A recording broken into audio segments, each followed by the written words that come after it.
Live. Good morning to everybody, and we're live. Welcome to Behind the Markets Wealth Wednesday edition. And today we are going through the Wealth edition and also concluding on our risk and our conversations about risk and risk management. We'll be joined very soon by Stephanie, who will be just logging in just now onto our live session and also connecting our radio audience for this morning. But it is a wonderful Wednesday, the 11th of October, 2023. The 11th of the 10th, 2023. We are now halfway through the 10th month of the year, and also known as the most productive month of the year. And just seeing for capturing. And a very good morning to our dear Stephanie to see if she's with us. Should be joining us anytime soon, and we'll be catching up with her. But to all of you who are catching up with us, please feel free to share the link with your friends, share the link with your comrades, speak into as many as possible. Tell them to join out today, and we will be getting in touch with as we'll be going down deep into the markets now. But let's get into the Wednesday read for today. It is the 11th of October, Wealth Wednesday. Now, catching up into the summary for the market, we have seen that the Kwacha has lost another 0.2%. So it did have a momentary gain in the first session of trade, but then it lost steam as well. So down 1.05% on the week. Dollar is up 2.12% on the month and 18.9% year to date, still going in a positive fashion. Lusa yesterday closed blank with no movement as of yesterday, 9,414.37, still at a new all-time high, up 28.3% year to date. Bond market jumped again by about 2.9% yesterday, moving up another tick as we're seeing that even in dollars it was up 2%, while interest rates dropped by 0.7%, another mega drop, showing that we are in the middle of an actual secondary market bond rally with 3 consecutive days of interest rates falls. We did also see that the Rand went up yesterday by about 1.52%, up 5.42% year to date. And we are 32% away from the all-time high, while the dollar is just very close, about 5% from all-time highs. We are seeing that there's a slight deceleration in the dollar speed itself, while the Rand seems to be still picking up pace with positive acceleration moving up. And now we are still trading just slightly above the 200-day moving average on the Rand, while we're trading way above the 200-day moving average on the dollar, which is a 19 kwacha 200-day moving average. So there's still a bit of downward pressure that can pull down on the dollar itself. But we are still seeing a lot of dollar demand still in the system, especially with elevated oil prices on the market. Now, in terms of in terms of the FX rates themselves, we should be expecting. We should be still seeing more movements in the FX rates. We are on a continuous loss when it comes to the kwacha versus the dollar. We are still on a continuous negative tear, while Rand, I think, is just still trading a little bit on the sideways trend. But we have broken that 1,100, that one kwacha 10-way barrier that we've been trying to avoid on the market. Now, also looking at I think one of the biggest pieces of news today is the GRZ bond index. GRZ bond index, which measures the secondary bond market, has actually seen a bond rally starting to pick up, quite a strong one in the last 7 days. Bonds have actually increased by 2.5%, and this has actually been one of the best months on the secondary market for bonds, up 7.25% in terms of secondary valuation.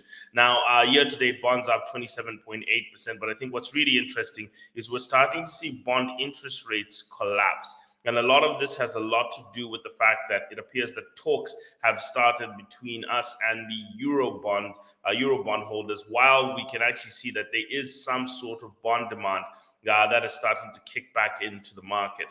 And this is just even globally. So it does appear that even with the weakening of the FX, we still do have some potential bond demand. And you can even see it's reversing even in the US dollar bond index as well. So you can see bonds are up 27.8% year to date, in dollars up 7.8% year to date, while interest rates are down 1.02% year to date. They've actually dropped, and with yesterday being the majority, being one of the biggest drops as well. We saw interest rates are actually down to almost 2% this month. So they basically erased a lot of the gains that were sitting, and we're actually in the red in interest rates, meaning that for those of you who are going to start looking at auctions, the secondary market is signaling what is going to start happening in the primary market. And we are starting to see, we were seeing interest rates rising, but we've been steadily seeing them dropping, meaning that there is downward pressure on the secondary market, meaning there's excess demand.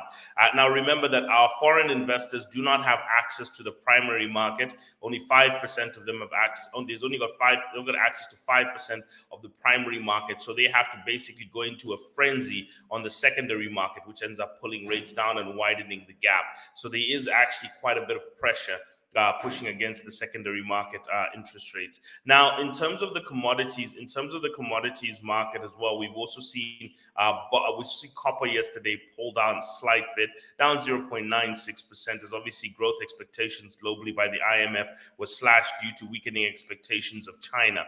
Oil prices also dropped by about 0.3% there hasn't been much of an impact from the Israeli-Hamas conflict in terms of the oil prices, but they have pushed back off the 84, 83 that they were, and they pushed back up to 87. But remember, oil prices were trading around 94. So in terms of the 1 month, we've seen oil prices are down 4.67%, but on the week they're up 2.19% because of obviously the Hamas-Israel Israeli conflict, which is very close to a lot of supply chains, and there are supply concerns, but they're not as great as was expected. Gold prices, though this should have actually shot gold prices up, gold did trade down by about 0.04%. What we also did see now, one of the interesting things we're starting to see is that even though oil prices did push up just a little bit on the past week, we have seen that oil prices trading, fuel expectations, preliminary fuel expectations are expected, and sorry, that's the wrong month, let's put this, meant to be 1st of November. Preliminary fuel expectations for the 1st of November 2023 are expected to see a 0 to a 2.19% drop in the pump price. Remember that wherever it triggers less than a 2.5% pump price drop, it does result that the ERB can probably keep prices still. So we are likely to see prices either stay still or slightly get ebbed downwards to about 2.19%, mainly due to the expected reduction, in Brent prices, which are down 5.42% on the average versus where they were on the previous month. So even though this recent conflict has pushed them up slightly, it was the reduction in oil prices that dropped drastically before that. And I think if we go back to the Brent price, when we go back to the Brent price chart here, you can actually see that prices were pretty much around the 94 region, and then they dropped very quickly just before this conflict, and then obviously they got picked up. But we did see prices drop from about 94 to about 84 during this session.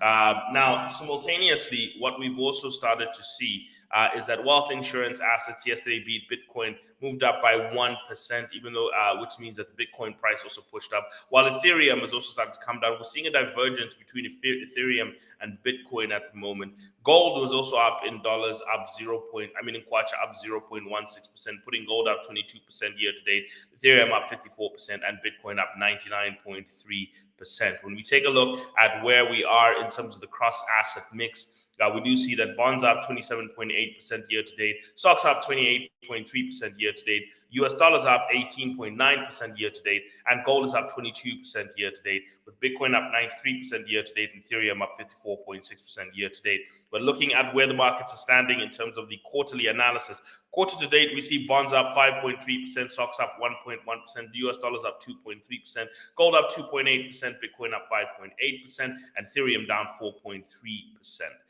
So we are seeing that the bond market seems to be the leader out the gate into this part of the session. And that breaks down our market roundup for today. Before we get into our topic of discussion, which is on risk. As it is Wealth Wednesday, we are still discussing risk and trying to help you understand and get to know your risk. We call this KYR,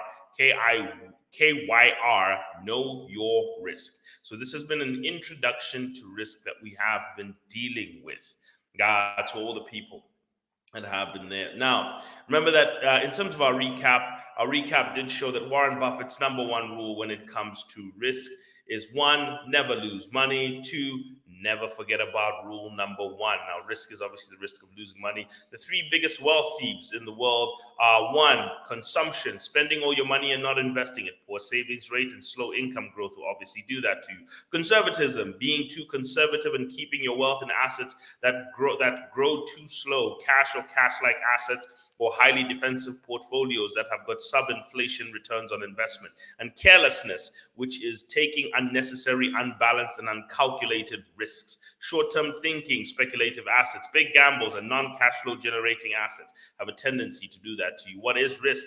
That is the chance that the outcome of an investment will differ from what was expected, or at least what was promised. The risk includes the possibility of losing some or the original money some or all of the original money that you had put in, usually assessed by considering historic behavior and outcomes of that asset. Standard deviation is obviously the measure that we use, and we call that the volatility of the asset. How much does the outcome differ from the expectation of what you wanted? When you expect it to get paid and how much you expect it to get paid. Risk-free assets, we talked about this, that there's no such thing as a risk-free asset, but there are assets with such low risk that they are considered almost risk-free. Fixed deposits in a bank account can be subject to a bank failure, but that's a highly unlikely occurrence. Government securities can expect government defaults or government shaving down or government restructuring them. But fortunately, that is a very low probability occurrence, especially for short-term bonds. And we use the 364-day Treasury bill as the baseline for zero risk, or baseline for minimal risk. So whenever we talk about a risk-free return, we look at the 364-day Treasury bill, and that is your risk-free return on investment. What do you see there? That's your basic one. Risk profiling, we talked about your risk tolerance. That's affected by your personality, your lifestyle, your life stage, your time horizon, your age. How liquid do you need the asset to be? How much experience do you have as an investor? And what market are you operating in? We talked about your personality. That affects your tolerance. Take a Jungian archetype test, Myers-Briggs personality test, the Ramsey Know Your Money, Know Yourself test. I've done that with a lot of my people who are in bond education, and that has actually helped me actually read their risk rating. In general, investment risks rise, investors' returns expectations rise. So high risk equals high return. If you're a high risk person, you're chasing higher return. But if you're chasing higher return, know that you're exposing yourself to higher risk. This was the spectrum of what investment risk looks like for most people. They are protectors, planners, pleasers, and players. And you often find that they lean more to some of these personality types. Look at where your Myers-Briggs personality falls. Also take a look at where your Jungian archetype personality falls, and also your Ramsey solution personality falls. Are you a saver, security, scarcity? Are you a spender, status, or abundance person? It tells you where you fall in the spectrum and what kind of risk you are probably more prone to.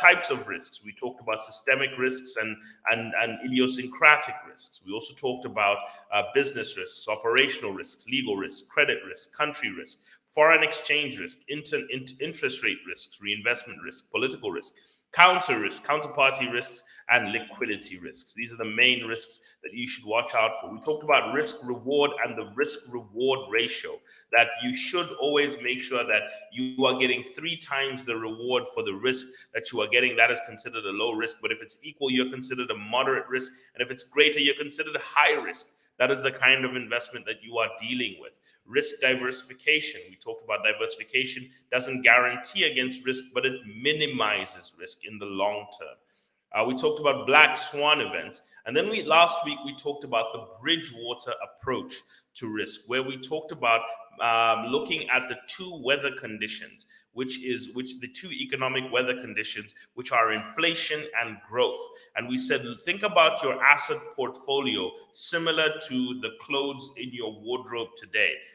They are mainly, except for the style and preference, they are mainly driven by whether they are good for in wet seasons or dry seasons, in hot seasons or cold seasons, or wet days or dry days, hot days or cold days. Now, we said wet and dry, that is economic growth, wet being higher economic growth, dry being lower economic growth, and hot and cold being inflation, hot being high inflation, cold being low inflation. And if you just create the quadrant on both of these, you start to get what's called the Bridgewater matrix, where you can see what does well where.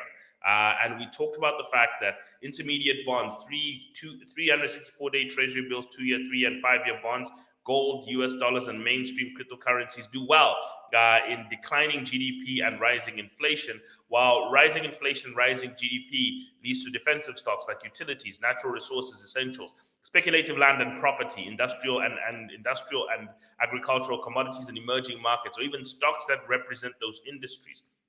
Rising GDP, declining growth across the board, stocks seem to do well. Corporate debt does well, high yield bonds, P2P lending, village banking, though those can be risky, they tend to do well, but you don't want to cramp everything into there. Declining GDP and declining inflation also is another one you want to take a look at. Long-term government bonds, cash, short-term fixed deposits, and rental estate property also does very well, which also does well simultaneously also in high growth. So it's basically where there's declining inflation, real estate, rental property does pretty well. So what we're looking at is the Bridgewater matrix. Now, how do you put this together? Do you transition your trading through it, or do you stock it the same way you stock your clothes? We talked about, think about the clothes in your closet, that you don't buy clothes according to the weather it's going to be tomorrow. You buy clothes knowing that some days it will be wet, some days it'll be cold, some days it'll be hot. So some days it'll be wet, some days it'll be dry, some days it'll be hot, some days it'll be cold. So you have enough clothing to be prepared.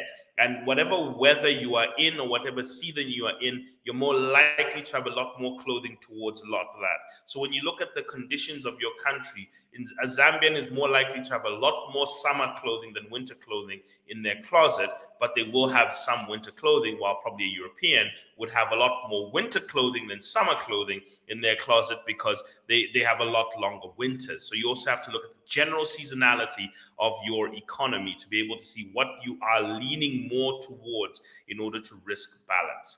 So today I want to talk about, before I wind up on this conversation on risk, I want to talk about asset classes and risk and the Zambian context. So this is a 22-year study that we've done at our firm to actually go through 22 years of asset history. Okay, how have assets done over 22 years of history? And what we've seen is that we've measured them against three things. Percentage of the time the return on investment has come in above inflation. We've looked at the expected return above inflation. How much does it grow above inflation? And also the risk return ratio. How much risk are we taking? So remember, we want this thing lower. So what we're seeing here is that bonds have 95% of the years, bonds have beaten inflation by an average of 9.91%. And for every 1% of return, you're taking 0.85% risk. So that's okay. Equities, 59% of the years, the stock market has beaten inflation with an average of 12% that it beats inflation. That actually makes a difference over a longer period of time. But unfortunately, for every 1 unit of return you get on investment, you have to take 2 units of risk, 2.3 units of risk. Gold, 71% of the time it beats inflation with an average of 8.4%. But for every 1 unit of return on investment, you have to take 3.13% units of risk. Even real estate, unfortunately, due to the high inflation environment, only beats inflation 45% of the time with an average expected return of 0.02%. Real estate is very good at storing wealth rather than growing wealth. So building wealth in Zambia through real estate is pretty difficult because we do have an inflation environment that does eat away at the slow growth of real estate. So 3.2 and that for because of the inflation risk, for every 1% return on investment on real estate, there is 3.22% units of risk that you have to take. So the cost, remember, risk is the cost. And cash deposits only beats inflation 40% of the time, with an average return on investment of negative 8.41. You are likely to lose money by depositing into a bank. So growing your money through cash deposits is very dangerous. For every 1 unit of return return you are getting, you are having to take 11.93 units of risk because of the inflationary environment Zambia tends to face. And USD is 36%. 36% of the time it beats inflation, with an average return on investment of negative 3.2%. And for every 1 unit of return you are getting, 4. So this tells you the history of risk return of our investment assets in our country. Now, if you take a look also at what we tend to break down in terms of the stock market, in terms of stocks, bonds, and what portfolios to hold, this is what we call our categorized breakdown that we kind of look at here. So if you're a conservative investor, remember there are 3 types of investors: conservative, moderate, and aggressive. Now, a conservative investor is more likely looking towards a bond-heavy portfolio with a bit more property. So you're looking at about 64% bonds, 14% property, 10% stocks, 5% gold, 5% USD, and 2% cash. That probably is what you're looking for as a very conservative investor. You're looking to have a downside of 1.3% loss at worst in the expected worst case, and an upside of 16.1%. So average return on investment is about 7.4%. This is your risk balanced portfolio. Now, when you're looking at it, and we've done this using a Markowitz optimization, we do this every year whenever we update our return on investment for our portfolio for the different asset classes. Now, expected real return is expected to be about, now for the moderate investor, you're looking at somewhere around 52% bonds, about 28% stocks, 10% property, and still the same 5.32% in cash and bonds, in cash, gold, and dollars. So you're looking at a rate of return of about 8.8%, with a wider range of you can lose 8.8% to you can gain 26.64%. So what you can see is these bands are getting wider and wider. And the ultra aggressive investor, the really aggressive investor, is one who probably have about 63% of their money in stocks. This is a young, highly personally aggressive investor who's looking for about 17% of their portfolio in bonds only, 10% in property. They're willing to lose 31%, 31% at some times and gain 51.7% in other times. So you can see that they're willing to take a wider margin of risk, and this is a person who can stomach such risk. Now, in terms of what we call the balanced portfolio, what we call the risk balanced portfolio in Zambia, somewhere very close to the moderate investor. It's one who's got about 45% of their portfolio in bonds, 26% in stocks, 17% in real estate. And by the way, this gets updated every single year. It's still based on your age. You still have to understand there's risk involved. All these things are not guaranteed. This is just the portfolios that we look at in terms of what you should be holding in terms of assets, or what is recommended for a person to be holding in assets. These are not guaranteed returns. I must stress this point. These are not guaranteed returns. These are expected returns based on the strategy that you are implementing and based on the allocation. And this is based on historic data. So it is subject to market volatility, black swan events, all sorts of things. But we are just working with probabilities whenever we are doing this. Okay, this is just to help you guide as to what you're looking for. So if you're trying to be a balanced investor, somewhere around 45% of your portfolio in bonds, 26% in stocks, 17% in real estate, and the rest split between gold, cash, and dollars. And you're expecting somewhere between negative 8% and 23.9% return on investment. This is what we call a balanced portfolio. So remember that I wanted to just bring down some points when it comes to risk. You have to be comfortable with risk. Risk is something you will always have to contend with, regardless of your stats. It's baked into the world. Jesus said, in this world, you will find troubles.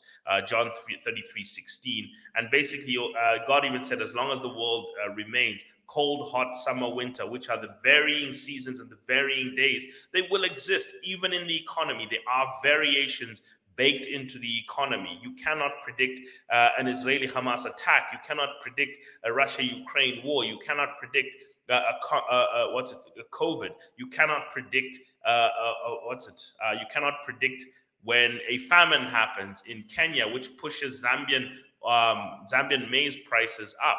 You can't predict these things. They're baked into the situation. So there are variations and varying seasons that happen every day. To each goal, you need to pursue growth. And in order to pursue growth, that entails risk. So in the end, and this is what Tidjane Thiam, the former CEO of Credit Suisse, said, in the end, growth is the most important thing. One cannot shrink their way into greatness. Now, in terms of the millionaire study by Fidelity, it did find that millionaires tend to be more aggressive and aggressive investors. And finally, risk is not something you evade. It is something you calculate and you effectively mitigate through varying strategies. And this has been our breakdown on risk to help you understand it so that you do not fear it, you plan for it, and you deal with it. And that's been our total series on risk, where we've taken you through a journey of how to define it, how to understand it, how it works, what forms it takes, how to deal with it, whether you're using the Bridgewater effect, how to measure it, and possibly how to build portfolios around risk, and also understanding yourself to risk. And if there's anything you understood, please share into the comment section what this made you understand about risk. Did this section make you become more comfortable with risk? Those are questions that need to be answered. But to everybody who has been with us, I wish you a wonderful and blessed day. Have a blessed Wednesday, and may you continue in your wealth building journey. Here's to 1 million millionaires in this nation.